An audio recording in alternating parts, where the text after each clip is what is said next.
श्वसन तंत्र। तो आज हम इस वीडियो में पढ़ेंगे क्या, फेफड़ा पढ़ेंगे और फेफड़े की आंतरिक संरचना, और उसके साथ ही पढ़ेंगे वायु कोष्ठों की आंतरिक संरचना। तो हम शुरू करते हैं फेफड़ा। सबसे पहले देखते हैं फेफड़ा को।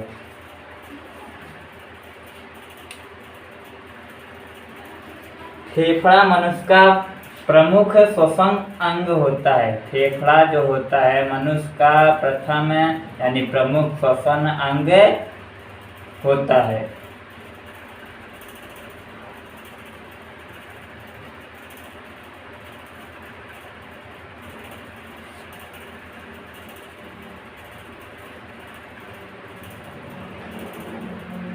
फेफड़ा मनुष्य का प्रमुख अंग होता है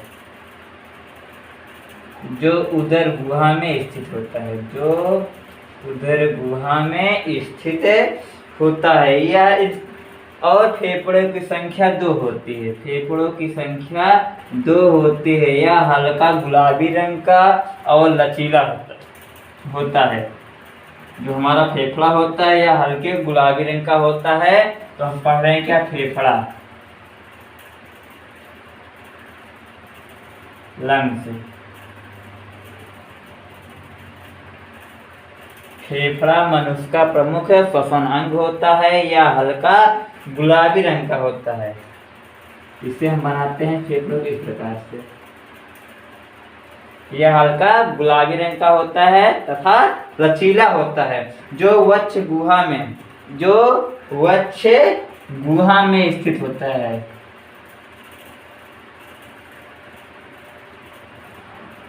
हमारा फेफड़ा जो है वक्ष गुहा में स्थित होता है।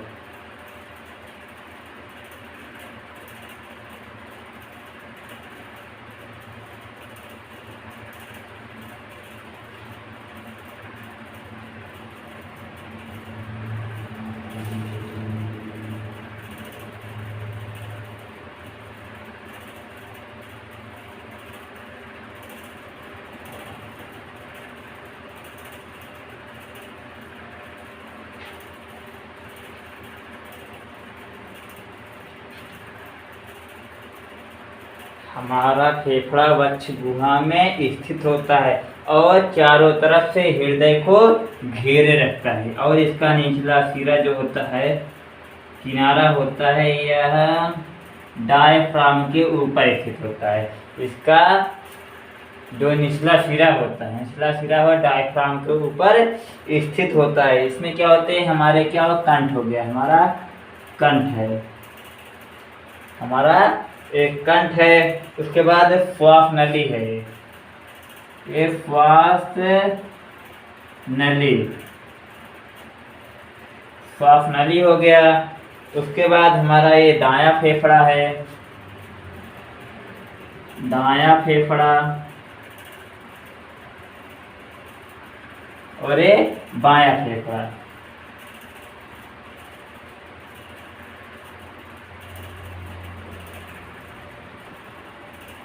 हमारा डायफ्राम है।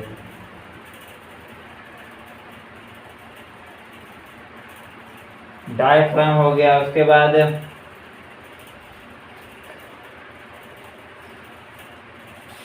ये बाएं फेफड़े का उच्च पिंड है, बाएं फेफड़े का उच्च पिंड। ये बाएं फेफड़े का उच्च पिंड है।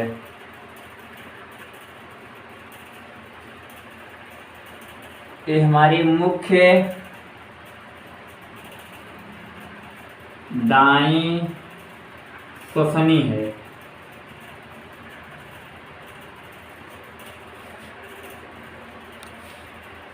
ये आगे जाकर बढ़ जाती है छोटे छोटे शाखाओं में।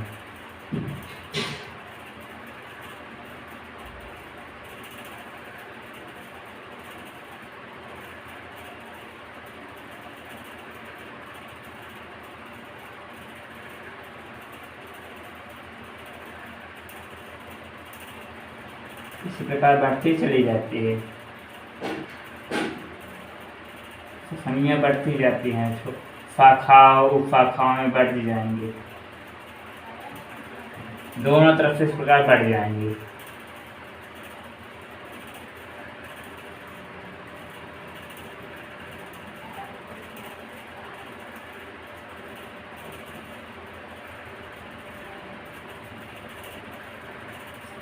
बढ़ती चली जाएंगी। फेफड़ा मनुष्य का प्रमुख श्वसन अंग होता है। फेफड़ा जो होता है मनुष्य का प्रमुख श्वसन अंग होता है। इनकी संख्या 2 होती है, इनकी संख्या 2 होती है और ये हल्के गुलाबी रंग के कोमल तथा लचीले अंग होते हैं। यानी फेफड़ा हमारा जो होता है मनुष्य में 2 होता है, या हल्का गुलाबी रंग का होता था, लचीला होता है, और इसकी संख्या कितनी 2 होती है, या लचीले गुलाबी हल्के गुलाबी रंग का होता है। जो वक्ष गुहा में हृदय को चारों तरफ से घेरे रखता है।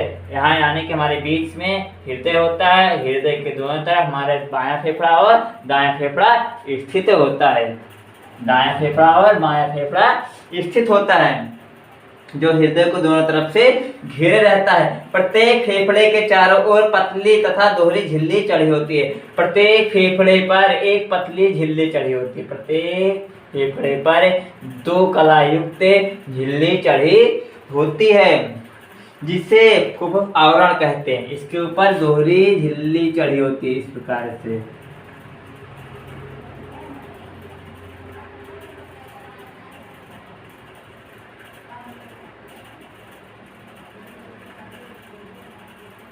इसे हम कहते हैं फुफ्फुस आवरण। ये क्या है हमारे फुफ्फुस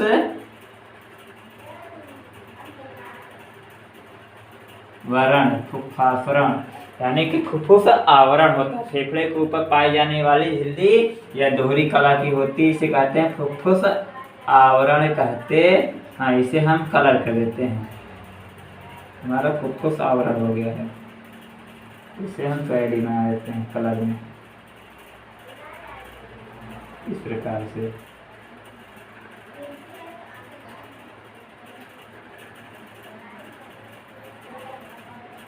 हमारा फुफ्फुस आवरण बन गया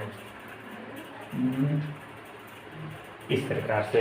हमारा फुफ्फुस आवरण हो गया, हमारा फुफ्फुस आवरण है। उसके बाद हम देखते हैं क्या, फेफड़ा जिस गुहा में स्थित होता है। फेफड़ा हमारा जिस गुहा में स्थित होता है उसे कहते हैं फुफ्फुस गुहा।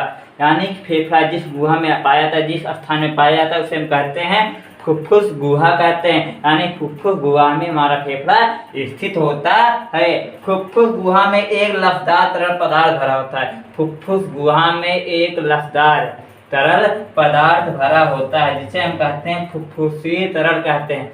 फुफ्फुसी तरल में हमारा फेफड़ा स्थित होता है, और हम कह सकते हैं फुफ्फुसी अवकाश में ही तरल होता है, या फुफ्फुसी तरल पाया जाता है जिसमें हमारा फेफड़ा स्थित होता है, जो फेफड़ों की बाह्य आघातों की रक्षा करता है। जो फेफड़ों की बाह्य आघातों से रक्षा करता है। और हम कह सकते हैं यह तरल फुफ्फुस आवरण को नम तथा चिकना बनाए रखती है।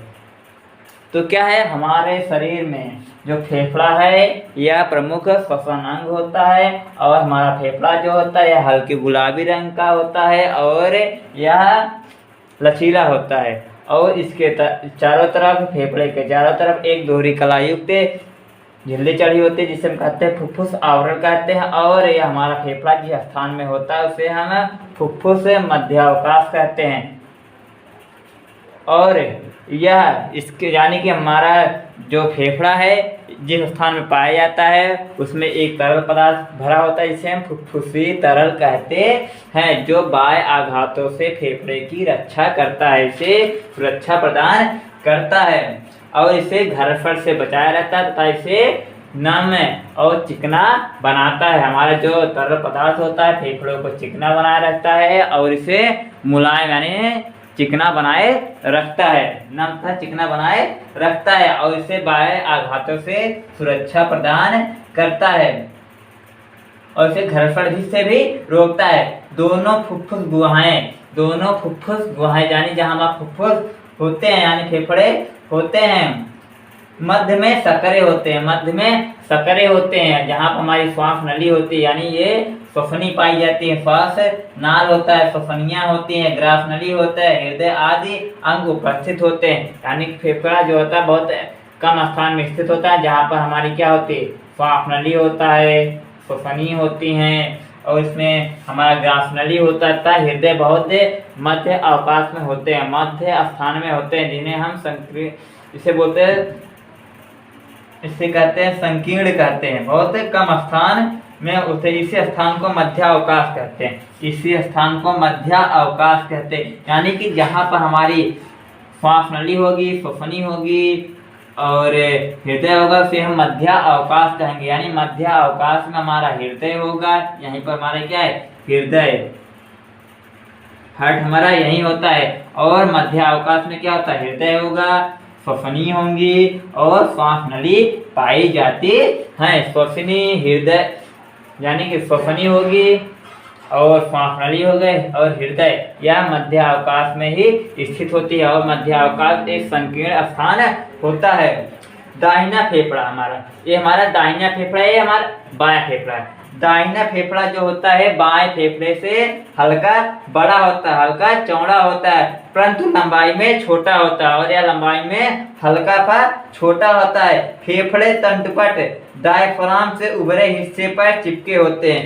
जो हमारे फेफड़े होते हैं डायफ्राम के ऊपरी हिस्से, यानी फेफड़े के नुकीले सिरे जो होते हैं डायफ्राम के ऊपरी हिस्से पर स्थित होते हैं, है ना। देखो इसका न्यूक्लियस सिरा, इसका भी न्यूक्लियस सिरा डायफ्राम के ऊपर ही स्थित होते हैं।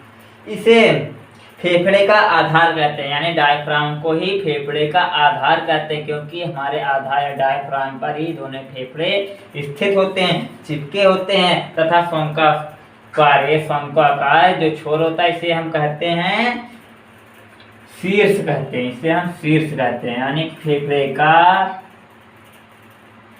जो शंक्वाकार भाग होता है, यह हमारा जो शंख के आकार का भाग होता है, इसे हम शीर्ष कहते हैं। फेफड़े में जाने वाली प्राथमिक श्वसनी के प्रवेश स्थान को, जहाँ पर हमारी ये प्राथमिक श्वसनी है, ये हमारी प्राथमिक श्वसनी है, जिस स्थान फेफड़े के अंदर जाती है उसे कहते हैं नाभिका कहते हैं। इसे इस स्थान को हम नाभिका कहेंगे। नाभिका हमारी क्या है, नाभिका है। प्राथमिक श्वसनी फेफड़े के अंदर जिस स्थान में भेद कर अंदर जाती है उसे हम कहते हैं नाभिका। इसी स्थान को हम नाभिका कहते हैं। यह खांचों द्वारा 3 पिंडों में बटा रहता है। यह खांचों द्वारा 3 पिंडों में बटा रहता है, जबकि बायां फेफड़ा 2 पिंडों में बटा होता है। ये हमारा 3 पिंडों में बटा होगा इस प्रकार से, और हमारा 2 पिंड में बटे होंगे। यानी कि दायां फेफड़ा हल्का बड़ा होता है और यह 3 खंडों में बटा होता है, जबकि बायां फेफड़ा जो होता है या इसकी अपेक्षा हल्का छोटा होता है या 2 खंडों में बटा होता है। और इसमें प्राथमिक श्वसनी नली यानी श्वसनी जो होती है इसमें प्रवेश करती है, इस स्थान पर उसे कहते हैं नाभिका कहते हैं। अंग्रेजी में कहते हैं इसे, हम इसे बोलते हैं हिलस कहते हैं, अंग्रेजी में हिलस कहते हैं, HILUS हिलस कहते हैं। इस स्थान को नाभिका और हिलस भी कहते हैं। उसके बाद हम देखते हैं इसके आंतरिक संरचना, फेफड़े की आंतरिक संरचना के विषय में देखते हैं। फेफड़े का आंतरिक संरचना किस प्रकार से है। फेफड़े की आंतरिक संरचना,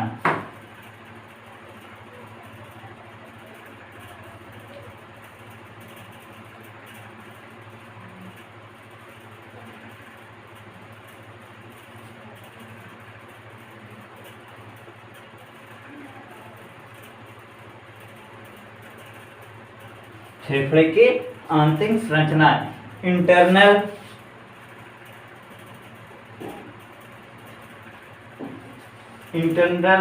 structure of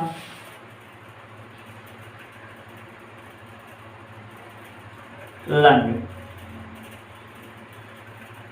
internal structure of lungs, फेफड़े की आंतरिक संरचना।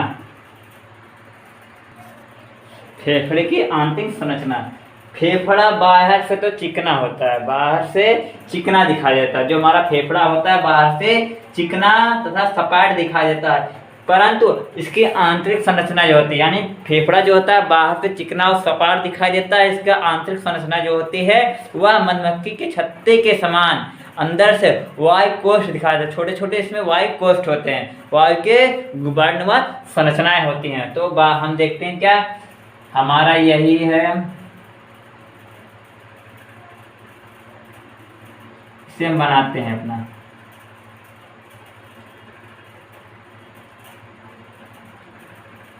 हमारी कंठ हो गई, ये श्वास नली, सी आकार के छल्ले पाए जाते हैं। हमने इसे पिछले वीडियो में बताया था कि इसमें सी आकार के छल्ले होते हैं जो श्वास नली को वायु के अनुपस्थिति में चिपकने से रोकती है। उसके बाद यहीं से हमारी प्राथमिक श्वसनी निकलती है, प्राथमिक श्वसनी निकलती है, और प्राथमिक श्वसनी से क्या द्वितीय श्वसनी निकलेगी।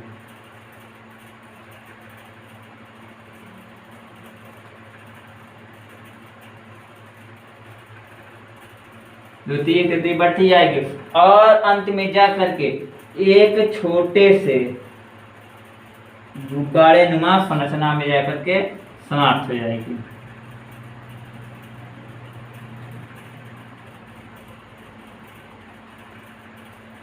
इस प्रकार से छोटे से गुब्बारेनुमा संरचना।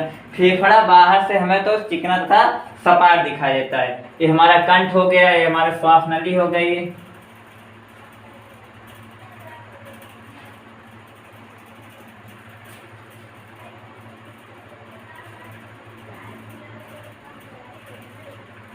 ये हमारी प्राथमिक श्वसनी है, द्वितीय श्वसनी है,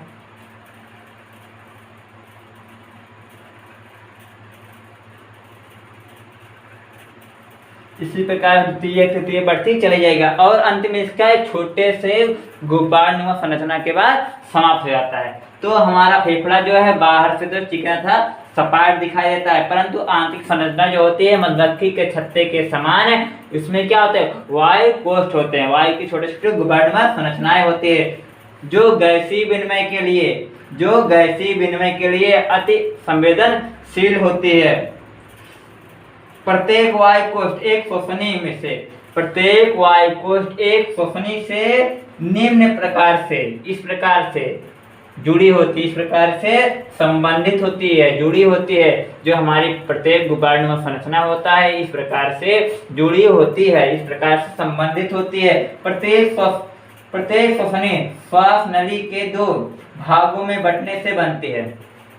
प्रत्येक श्वास नली प्रत्येक श्वसनी जो होती है श्वास नली के दो भागों में बंटने से बनती है। इस प्रकार देखो यहाँ पर हमारी प्राथमिक श्वसनी आए, दो में बढ़ गई, ठीक। उसके बाद द्वितीयक बनी, द्वितीय आए फिर से बटी, तृतीयक बनी फिर से बटी, ऐसे बढ़ते बढ़ते बहुत बार बढ़ती, बहुत बारीक बढ़ जाती है। बाद में उसका अंतिम सिरा एक गुब्बारनुमा संरचना में समाप्त हो जाती है, जिसे हम कहते हैं वायु कोष्ठ कहते हैं, एल्वियोलाई कहते हैं, इसे कहते हैं वायु कोष्ठ कहते हैं, वायु कोष्ठ है, अंग्रेजी में कहते हैं एल्वियोलाई, वायु कोष्ठ कहते हैं। प्रत्येक श्वसनी श्वास नली के दो भागों में बंटने से बनती है तथा यह फेफड़े में प्रवेश कर अनेक शाखाओं एवं उपशाखाओं में बंट जाती है और इसका अंतिम महीन उपशाखा जो होती है, इसका अंतिम महीन उपशाखा यानी सबसे पतली जो शाखा होती है वह एक कूपिका नलिका कहलाती है। ये हमारा वायु कोष्ठ है, कूपिका नलिका कहलाती है, अंग्रेजी में एल्वियोलाई कहते हैं। इन नलिका के सिरों फूल करके, इन नलिका के सिरे फूल करके कूपिका का निर्माण करती हैं, कूपिका का निर्माण करती हैं, यानी वायु कोष्ठ जो होते हैं फूल करके कूपिका का निर्माण करती हैं, जिन्हें हम वायु कूपिका कहते हैं। प्रत्येक कूपिका पर अंगूर के गुच्छे के समान कई वायु कोष्ठ पाए जाते हैं। बहुत सारे, यानी कि इसके जो अंतिम सिरा होगा इसमें क्या होगा, बहुत सारे कूपिकाएं आपस में इस प्रकार जुड़ के क्या कराएंगे, अंगूर के गुच्छे के समान संरचनाएं बनाएंगे, जिन्हें हम कहेंगे कूपिका वायु कोष्ठ कहेंगे। इस प्रकार से बनाते चली जाएंगे, इसी प्रकार बना डालेंगे, इसी प्रकार से बनाते चले जाएंगे। और एक अंगूर के गुच्छे के समान दिखाई देंगे। प्रत्येक वायु कोश सल की उपकला की चपटी पतली कोशिकाओं से बनता है। इनकी कम मोटाई गैसीय विनिमय में विशेष योगदान देती है। इसमें क्या होता है, इसमें जो हमारे वायु कोष्ठ होते हैं इसमें बहुत सारे रुधिर वाहिनियां होती हैं। वायु कोष्ठों में रुधिर वाहिनियां होती हैं और यह गैसीय विनिमय के लिए बहुत संवेदनशील होती है। तो होता है कि इसमें बाहर से ऑक्सीजन गैस आएगी, जिसमें यानी बाहर से आई हुई ऑक्सीजन जो हमारा वायु आती है उसमें अधिक मात्रा में क्या होगा, O2 होगा, ऑक्सीजन होगा, और रुधिर में अधिक मात्रा में क्या होगा, कार्बन डाइऑक्साइड। हमारा ऑक्सीजन जो होगा रुधिर में चला जाएगा और रुधिर से कार्बन डाइऑक्साइड गैस जो होगी वह फेफड़े में चलाएगा। इस प्रकार से हमारा विनिमय होता रहता है, गैसीय विनिमय होता रहता है। तो हम कह सकते हैं जो वायु कोष्ठ होते हैं गैसीय विनिमय के लिए बहुत संवेदनशील होते हैं। और इसमें से वायु जो होता है, वायु में हमारा ऑक्सीजन फेफड़े में आता है और इससे हमारी जो एल्वियोलाई होती है, वायु कोष्ठ होते हैं, वे ऑक्सीजन को एब्जॉर्ब कर लेते हैं और रुधिर में आए हुए कार्बन डाइऑक्साइड को फेफड़े में छोड़ दिया जाता है, यानी अवशोषित कर लेते हैं, यानी इससे पार हो जाते हैं। इन्हें वायु कोष्ठों के आवरण से पार हो जाते हैं, जो इस प्रकार संरचना में हम देख रहे हैं। इस प्रकार इसके बाद देखते हैं हम वायु कोष्ठ की आंतरिक संरचना। इसके बाद वायु कोष्ठ की आंतरिक संरचना के विषय में पढ़ते हैं। एक वयस्क मानव में हमारा एक वयस्क यानी कि नवयुवक, एक वयस्क मानव में इनकी संख्या, वायु कोष्ठकों की संख्या 15 करोड़ एक तरफ, यानी कि 15 करोड़ एक तरफ और 15 करोड़ एक तरफ। तो इसमें इसको जोड़ ले, 15 करोड़ कितने, टोटल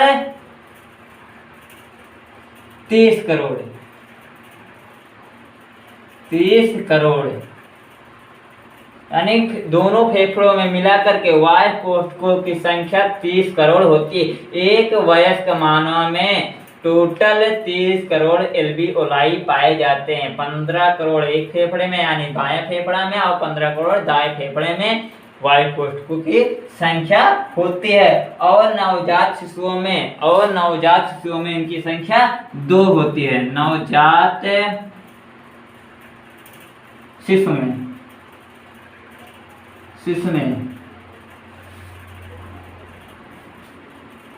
एल्वियोलाई की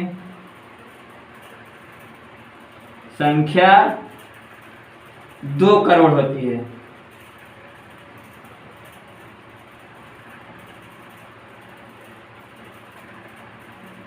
ये बात याद करने योग्य है वाली, इसे याद रखो और इसको भी। तो एक वयस्क मानव में एल्वियोलाई की संख्या 30 करोड़ टोटल और एक नवजात शिशु में एल्वियोलाई की संख्या 2 करोड़ होती है, 2 करोड़ होती है। इसके बाद देखते हैं वायु कोष्ठ की आंतरिक संरचना के विषय में। यही होगा क्या, वायु कोष्ठ की आंतरिक संरचना में यही होता है कि वायु कोष्ठ यानी हम कह सकते हैं उन्हें वायु कोष भी कहते हैं, वायु कोष्ठ या वायु कोष भी कहें। इनमें रुधिर वाहिनियों का जाल बिछा होता है जो क्या करते हैं, CO2 गैस को, रुधिर में आए हुए CO2 गैस को वायु कोष में आएंगे और उसे एब्जॉर्ब कर लिया जाएगा, इसको अवशोषित कर लेगा कौन, फेफड़ा। और फेफड़े में आए हुए जो ऑक्सीजन गैस होगी या इसमें क्या होंगे, रुधिर वाहिनियां होंगी जो उसे O2 ग्रहण कर लेंगे और यह पूरे शरीर में भेज दी जाएंगी और यहाँ से कार्बन डाइऑक्साइड पूरे रुधिर से फेफड़े में आ करके वातावरण में छोड़ दिया जाएगा।